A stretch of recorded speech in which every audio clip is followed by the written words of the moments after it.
नमस्कार दोस्तों, MP study point के यूट्यूब चैनल में आपका स्वागत है। दोस्तों, इस वक्त नेपाल से बहुत बड़ी अपडेट निकल के आ रही है कि नेपाल अपना पहला लिक्विड ऑक्सीजन प्लांट स्थापित करने जा रहा है। जी हां दोस्तों, नेपाल अपना पहला लिक्विड ऑक्सीजन प्लांट जल्द स्थापित करेगा। तो इस वीडियो में हम यही चर्चा करेंगे कि जब ये नेपाल में प्लांट स्थापित किया जाएगा तो इसमें नेपाल को कितना खर्चा आने वाला है और ये प्लांट स्थापित करने से नेपाल को क्या फ़ायदा होगा। इसके अलावा दोस्तों, ये प्लांट नेपाल में कहां स्थापित किया जा रहा है ये भी मैं आपको बताऊंगा। इस वीडियो में हम इस विषय पर पूरी चर्चा करेंगे। तो दोस्तों, आप वीडियो के अंत तक बने रहें। और दोस्तों, मुझे पता है आपने अभी तक इस चैनल को सब्सक्राइब नहीं किया है, तो दोस्तों जल्दी से चैनल को सब्सक्राइब करो ताकि आने वाली प्रत्येक बड़ी अपडेट आप तक पहुंच के सबसे पहले। तो चलिए दोस्तों, शुरू करते हैं आज का इंपॉर्टेंट वीडियो। क्योंकि नेपाल में अब पहला लिक्विड ऑक्सीजन प्लांट स्थापित होने जा रहा है और इस ऑक्सीजन का उत्पादन करने के लिए नेपाल ने योजना बनाई है कि नेपाल के बेरवा में लिक्विड ऑक्सीजन प्लांट की स्थापना की जाएगी। जी हां दोस्तों, नेपाल के बेरवा में इस प्लांट की स्थापना की जा रही है। इसके अलावा दोस्तों, नेपाल के प्रबंधक निदेशक जो शंकरलाल अग्रवाल है, उन्होंने काठमांडू पोस्ट को बताया है कि रविवार को इस प्लांट का शिलान्यास किया जाएगा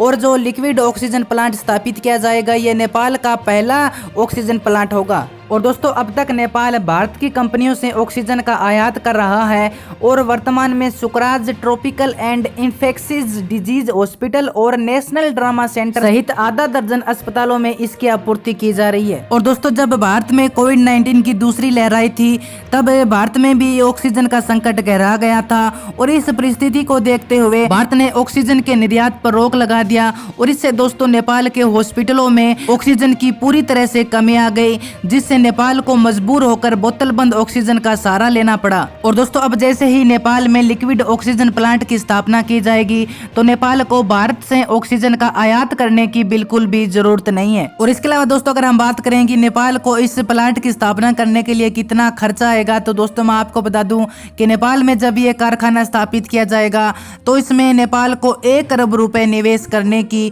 योजना बनाई जा रही है। जी हाँ दोस्तों, 1 अरब रुपए से नेपाल में पहला लिक्विड ऑक्सीजन प्लांट स्थापित किया जाएगा। इसके अलावा दोस्तों, जो हॉस्पिटल लिक्विड ऑक्सीजन का उपयोग करते हैं उन्होंने बताया है कि लिक्विड ऑक्सीजन सिलेंडर बंद ऑक्सीजन से काफी अच्छी होती है और इसका उपयोग करना भी बहुत आसान है, क्योंकि ये जो गैस है ये सीधे टैंकों के द्वारा मरीज के कमरे तक पहुंचाई जा सकती है।